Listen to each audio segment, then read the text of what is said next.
یہ اس دور کا ذکر ہے جب پرائمری کلاسوں کی نصاب میں انگریزی راج کی برکتوں کو گنوانے کا خاص اہتمام اس نظریے کے تحت کیا جاتا تھا کہ قوم کی نرم و نازک قوموں کی آبیاری شروع سے ہی ایسے انداز سے کی جائے کہ ان کے ذہنوں پر انگریز کے بلند کردار، عدل اور احسان کے گہرے نقوش ثبت ہو جائیں۔ کوئٹہ چھاؤنی میں فری میسن لاج، جسے عرف عام میں جادوگر کہا جاتا تھا، اب اس جگہ کوئٹہ ٹیلی ویژن کی عمارت اور اسٹوڈیو ایستادہ ہیں۔ اس کے قریب میں ایک بنگلہ تھا جس میں ایک انگریز فوجی افسر کیپٹن ایڈمنڈ اپنی میم یعنی بیوی کے ساتھ رہائش پذیر تھا۔ ایک روز مسز ایڈمنڈ نے کوئٹہ کے انگریز سپرنٹینڈنٹ پولیس کے پاس جا کر رپورٹ کی کہ اس کے خاوند کو گزشتہ شب کسی نے سوتے میں قتل کر دیا ہے۔ اس زمانے میں کسی انگریز سے اہانت امیز لہجے میں بات کرنا قابل تعزیر جرم قرار دیا جاتا اور قانون کی کئی دفعات متحرک ہو جاتی۔ کوئٹہ میں تہلکہ مچ گیا۔ ایس پی صاحب نے خصوصی احکامات مجرم کی فوری گرفتاری کے لیے جاری کیے اور چھاؤنی پولیس پوری شدومت سے حرکت میں آ گئی۔ انسپکٹر دلدار سنگھ جو بعد میں ڈپٹی سپرنٹینڈنٹ ہوئے، اس کی زیر نگرانی تفتیش شروع ہوئی۔ ابتدائی رپورٹ جو مسز ایڈمنڈ کی طرف سے لکھی گئی تھی، جس کا لب لباب یہ تھا: وقوعہ کی شب کھانے کے بعد میں اور میرا خاوند کافی دیر تک بنگلہ میں بیٹھے باتیں کرتے رہے تھے۔ تقریباً 12 بجے ہم اپنے اپنے کمروں میں جا کر سو گئے۔ 2 بجے کے قریب میری آنکھ اپنے خاوند کی چیخ کی آواز سے کھلی۔ میں گھبرا کر اٹھی اور ٹارچ لے کر ساتھ والے کمرے میں درمیانی دروازے سے داخل ہوئی۔ ٹارچ کی روشنی میں نے اپنے خاوند کو بستر پر خون میں لت پت پایا۔ میں دوڑ کر قریب گئی، وہ مر چکے تھے۔ میری چیخوں سے ملازمین اپنے کوارٹروں سے بھاگتے ہوئے آئے۔ میرے خاوند کو نہ جانے کس نے قتل کیا ہے، میرا کسی پر شک نہیں۔ ابتدا میں پولیس نے کافی سرگرمی دکھائی اور ملاحظہ موقع کے بعد پوچھ گچھ کا سلسلہ بنگلہ کے ملازمین سے شروع کیا۔ پھر ان کے بیانات کی روشنی میں ایک اور انگریز کیپٹن اسمتھ کو شامل تفتیش کرنا چاہا تو اس نے ہنگامہ کھڑا کر دیا اور دلدار سنگھ انسپکٹر کی بے عزتی کر ڈالی۔ انگریز ایس پی کو مداخلت کرنا پڑی۔ وہ انسپکٹر سے حالات مقدمہ معلوم کر کے اور تفتیش کا رخ بھانپ کر کیپٹن اسمتھ اور مسز ایڈمنڈ سے جا ملا اور پولیس کی سرگرمی یکدم سرد پڑ گئی۔ کئی دنوں تک کوئی گرفتاری عمل میں نہ آ سکی اور تمام کارروائی صیغہ راز میں رکھی جانے لگی۔ ایک دن اچانک بنگلے پہ مالی کا کام کرنے والے اور سوات کے مکین انارگل کو پولیس نے شامل تفتیش کر لیا اور اس سے کافی دنوں تک پوچھ گچھ کرتی رہی، حتیٰ کہ ایک روز باقاعدہ گرفتاری عمل میں آئی۔ ریمانڈ ختم ہونے پر زیر دفعہ 142 ضابطہ فوجداری اس کا اقبالی بیان قلم بند کرانے کے لیے اسے علاقہ مجسٹریٹ کے روبرو پیش کیا گیا، لیکن نامعلوم وجوہات کی بنا پر بیان قلم بند نہ ہوا اور ملزم واپس پولیس کی تحویل میں آ گیا، جس کا پھر جسمانی ریمانڈ لے لیا گیا۔ ریمانڈ ختم ہونے پر پولیس نے ملزم کو کوئٹہ شہر کے سٹی مجسٹریٹ دیوان ہو چند کی عدالت میں پیش کر کے اس کا اقبالی بیان قلم بند کرا لیا۔ اپنے بیان میں ملزم نے بتایا کہ وہ کیپٹن ایڈمنڈ کے بنگلہ پر مالی کا کام کرتا ہے، لیکن کیپٹن مذکور اسے ہر وقت سخت سست کہا کرتا تھا۔ ایک دن کیپٹن ایڈمنڈ نے اسے پھولوں کو پانی نہ دینے پر انگریزی میں گالی دی تو وہ مشتعل ہو گیا اور اسی رات اس نے صاحب کو قتل کرنے کی ٹھان لی۔ دن کے وقت کام کے دوران اس نے آنکھ بچا کر صاحب کے کمرے کی کھڑکی کی اندرونی چٹکنی کھلی رکھی، لیکن کوارٹر بند رہنے دیے تاکہ کسی کو کھڑکی کے کھلا ہونے کا شک نہ پڑے۔ رات کے وہ بنگلہ پر آیا اور باغیچہ میں چھپ کر انتظار کرتا رہا، حتیٰ کہ صاحب کے کمرے کی بتی گل ہو گئی۔ تقریباً 1 گھنٹہ انتظار کرنے کے بعد جب اس نے اندازہ لگایا کہ صاحب سو گیا ہوگا تو وہ دبے پاؤں اپنی کمین گاہ سے نکلا اور کھڑکی کے راستے اندر جا کر صاحب کا کام تمام کر ڈالا اور اسی راستے سے واپس نکل کر اپنے گھر پہنچ گیا۔ ملزم کے اس اقبالی بیان کے چند پہلوؤں کی تائید میں پولیس نے کچھ شہادتیں بھی اکٹھا کر لیں اور کیس کی تفتیش مکمل کر کے چلان عدالت میں پیش کر دیا۔ مقدمہ چلا۔ ملزم نے عدالت میں بھی اقرار جرم نہایت اطمینان سے کر لیا اور نتیجہ یہ ہوا کہ سیشن جج نے اسے پھانسی کی سزا سنا دی۔ سزا کا سننا تھا کہ انارگل پکار اٹھا کہ نہیں، مجھ سے دھوکہ کیا گیا ہے، میں نے قتل نہیں کیا، مجھے تو پولیس نے اقبالی بیان دینے پر مجبور کیا تھا، اس وعدے کے ساتھ کہ مجھے کسی صورت سزا نہیں ہونے دی جائے گی، میں بے گناہ ہوں۔ انسپکٹر دلدار سنگھ جو کہ وہاں موجود تھا، انارگل نے اس سے مخاطب ہو کر کہا: سردار صاحب، مجھے تو پھانسی کی سزا ہو گئی اور آپ کی پولیس والے کہتے تھے کہ سزا ہرگز نہیں ہونے دی جائے گی۔ تیر کمان سے نکل چکا تھا اور کیس کا فیصلہ سنایا جا چکا تھا۔ اس مرحلے پر اس کی چیخو پکار کچھ معنی نہیں رکھتی تھی۔ وہ ایک غریب سادہ لو شخص تھا اور اپیل کرنے کی صورت میں مزید چارہ جوئی کرنا اس کے بس کی بات نہ تھی۔ وہ پھانسی پا گیا۔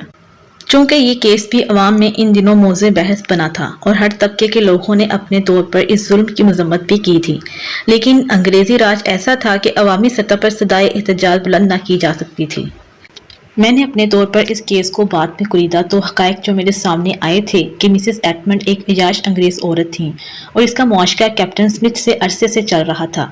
جب کیپٹن ایڈمنڈ کو اس سلسلے میں شک گزرا تو اس کے تعلقات سمتھ سے کشیدہ ہو گئے اور اس نے اپنی بیوی کو اس کے میل جول رکھنے سے سختی سے منع کر دیا، لیکن میڈم باز نہ آئی اور وہ ایسی عورت نہ تھی، اس لیے اس کا اپنے خاوند سے آئے دن جھگڑا رہتا تھا۔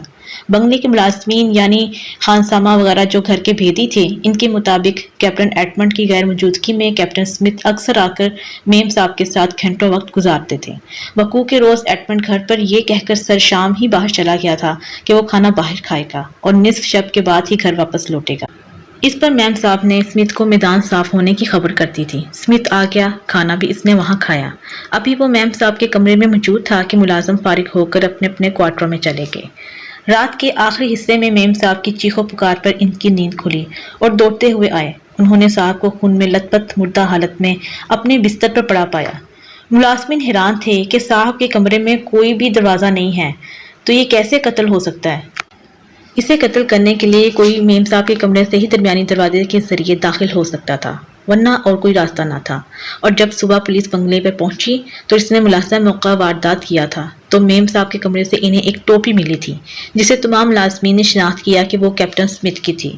ملازمین کے بیانات سے پولیس نے کیپٹن اسمتھ کے قتل میں ملوث ہونے کا واضح اشارہ پا کر پوچھ گچھ کے لیے جب اس سے رجوع کیا تو وہ بگڑ گیا اور انگریز ہونے کے بل بوتے پر پولیس کو دھمکیاں دی۔ انگریز ایس پی تک معاملہ پہنچا تو اس نے خود مداخلت کرتے ہوئے سارے حالات معلوم کر لیے اور جو شہادتیں پولیس اخذ کر چکی تھی، جن کی بنا پر کیپٹن اسمتھ سے پوچھ گچھ ضروری سمجھی گئی تھی، ان کا جائزہ لیا۔ اس نے مسز ایڈمنڈ اور کیپٹن اسمتھ سے رابطہ قائم کر کے نامعلوم کیا ہدایات تفتیشی پولیس کو دیں کہ ان کا جوش و خروش مان پڑ گیا اور اس سادہ سے بے گناہ سواتی مالی کو قربانی کا بکرا بنا ڈالنے کا فیصلہ ہوا جو کبھی ایسی گناہونی واردات کرنے کا سوچ بھی نہ سکتا تھا۔ ابتدائی رپورٹ جس کی کسی کیس میں بے حد اہمیت ہوتی ہے، اس میں تحریف کی گئی اور مسز ایڈمنڈ کی طرف سے اس میں یہ کہا گیا کہ اسے اپنے بنگلے کے مالی پر شک ہے اور پھر تشدد کا نشانہ بنا کر جھوٹے وعدے کر کے اور لالچ کا جھانسا دے کر اسے نہ کرتا جرم کا اقبال کرانا ایس پی کا منشا تھا، جس کی تکمیل سے گریز میرے سکھ ہمسر کے لیے اس زمانے میں ممکن نہ تھا۔ مجھے یہ بھی پتا چلا کہ انارگل کے پسماندگان کو پولیس نے فنڈ سے ایک خطی رقم دینے کا لالچ بھی دیا تھا اور ایس پی صاحب کے روبرو پیش کر کے بھی یقین دلایا گیا وہ اقبال جرم کرے، اس کا کچھ نہیں بگڑے گا، صرف عدالتی کارروائی کے لیے یہ سب کیا جا رہا ہے۔ بھلا کس کی ہمت ہے جو انگریز ایس پی کے حکم کی خلاف ورزی کرے؟ عدالت اسے بری کر دے گی۔ اور یہ اس طرح کے دیگر لالچ دینے کے ساتھ ساتھ اس غریب کو بے پناہ تشدد کا نشانہ بھی بنایا گیا۔ جب اسے خلاصی کا اور کوئی راستہ نظر نہیں آیا تو اس نے پولیس کے پکے وعدوں پر ایمان لاتے ہوئے اقبالی بیان دینے کی حامی بھر لی اور پولیس کے تیار کردہ بیان کو اچھی طرح رٹ لیا۔ لیکن جب پہلی بار اسے علاقہ مجسٹریٹ کے روبرو اقبالی بیان قلم بند کرانے کے لیے درخواست کے ساتھ پیش کیا گیا تو مجسٹریٹ نے بیان قلم بند کرنے سے قبل انارگل کو علیحدگی میں ضابطہ کی منشا کے مطابق سمجھایا کہ اگر وہ اس قسم کا اقبالی بیان دے گا تو اس کے خلاف استعمال ہو کر اس کی سزا کے طور پر پھانسی بھی ہو سکتی ہے۔ اس پر اس کا حوصلہ متزلزل ہو گیا تو مجسٹریٹ نے پولیس کو بلا کر کہہ دیا کہ ملزم اقبالی بیان دینے سے انکاری ہے، اس لیے اس کی درخواست پر اس قسم کا حکم صادر کر رہا ہے۔ پولیس مجسٹریٹ پریشان ہو گیا اور مجسٹریٹ کو ایس پی نے حکم دیا کہ وہ پولیس کی درخواست برائے قلم بندی بیان رکوائی کا حکم صادر نہ کرے اور بس یوں ہی کاغذات انہیں واپس کر دے، کیونکہ اگر مجسٹریٹ پولیس کی درخواست پر یہ لکھ دیتا ہے کہ ملزم پر دباؤ ڈالا گیا تھا اور وہ اقبالی بیان دینے سے انکاری ہے تو ضابطۂ فوجداری کی روح سے اس پر یہ لازم ہونا تھا کہ ملزم کو واپس پولیس کی تحویل میں نہ دے اور اسے جوڈیشل لاک اپ یعنی پولیس کی دسترس سے دور جیل میں بھجوا دیتا تاکہ پولیس اس پر انتقامی کارروائی نہ کر سکے۔ مجسٹریٹ نے پولیس کی بات تعاون کے طور پر مان لی تھی اور کاغذات انہیں یوں ہی واپس کر دیے۔ اس طرح پولیس کو موقع مل گیا۔ اس نے ملزم کا مزید جسمانی ریمانڈ حاصل کر کے اسے ایسا سبق سکھایا کہ وہ دوسری بار اقبالی بیان دینے سے گریزاں نہ ہوا۔ یہ صریحاً ظلم تھا، لیکن یہ زیادتی ایک بااختیار انگریز کے اشارے پر کی جا رہی تھی اور وہ غلامی کا دور تھا۔ کس کی مجال تھی کہ انگریز کے ناجائز حکم کے سامنے دم مار سکے؟ ایک بیچارے مالی کی تو بات ہی کیا، وہاں تو آئے روز نہ جانے کتنے مظلوم انگریز خود ساختہ انصاف کی بھینٹ چڑھتے رہتے تھے۔ ویسے جس روز انارگل کو پھانسی لگی، اس کے ٹھیک 7ویں دن ایک ناقابل فراموش، ناقابل یقین، دل شکستہ خونی واقعہ رونما ہوا۔ صبح کے ایک مقررہ وقت پر مسز ایڈمنڈ بیڈ ٹی پیا کرتی تھی اور ایک خاص وقت پر دروازہ کھل جاتا تھا اور ملازم بیڈ ٹی رکھ کر چلا جاتا تھا۔ اس روز وقت مقررہ پر مسز ایڈمنڈ نے دروازہ نہ کھولا تو ملازم اچنبھے میں پڑ گئے۔ گھنٹہ 2 گھنٹہ اور اسی طرح 3 گھنٹے گزر گئے تو ملازموں کو تفتیش ہوئی۔ انہوں نے یہ خبر اوپر پہنچا دی۔ کئی انگریز اور پولیس والے دوڑے چلے آئے، وہ سب بھی خیر خیریت کی دعائیں مانگنے لگے۔ دروازہ زور زور سے کھٹکھٹایا گیا مگر بے سود، دروازہ نہ کھلنا تھا اور نہ کھلا۔ خیر دروازے کا شیشہ توڑ کر کنڈی کھولی گئی مگر اچانک سب کی نظریں پتھرا گئیں، رگوں میں دوڑتا لہو منجمد ہونے لگا، پورے وجود پر سکتہ طاری ہو گیا، سب پر لرزہ طاری ہو گیا، کیونکہ کمرے میں مسز ایڈمنڈ کے ساتھ اسمتھ کا وجود پنکھے سے لٹکا ہوا جھول رہا تھا۔ دونوں کے گلے میں پھانسی کا پھندا تھا، دروازہ اور تمام کھڑکیاں اندر سے بند تھیں۔ اس طرح کسی انسان کا کمرے میں جانا ممکن ہی نہ تھا۔ وہاں پر موجود سب کے سب انگشت بدنداں تھے کہ ایسا تو ہوا کہ تو کیسے ہوا؟ دونوں بیک وقت گلے میں رسی ڈال کر کیسے لٹک گئے؟ یہ تو پتہ چل گیا کہ رات کے اندھیرے میں اسمتھ مسز ایڈمنڈ سے ملنے آیا ہوگا۔ دونوں کے جسم پر کسی قسم کا تشدد نہیں تھا۔ خیر جتنے منہ اتنی باتیں۔ علاقے کے لوگوں کی زبان پر یہ بات تھی کہ انارگل نے اپنی موت کا بدلہ لے لیا۔